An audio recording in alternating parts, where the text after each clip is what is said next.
Moreover, on that occasion, the Venerable Subhuti had joined that particular assembly and was seated with it.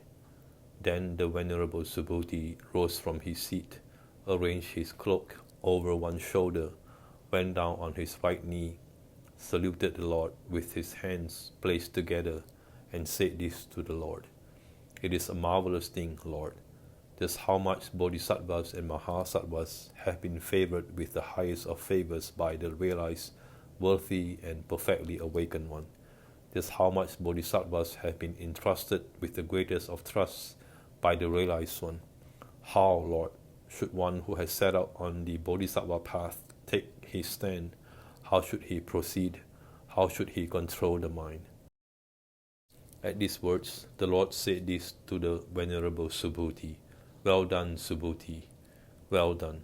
Quite so, Subhuti. Bodhisattvas have been favored with the highest of favors by the realized one. Bodhisattvas have been entrusted with the greatest of trusts by the realized one. Therefore, listen, Subhuti, and pay attention closely and carefully. I will tell how one who has set out on the bodhisattva path should take his stand, how he should proceed, how he should control the mind." "Yes, Lord," replied the Venerable Subhuti, signifying his assent to the Lord.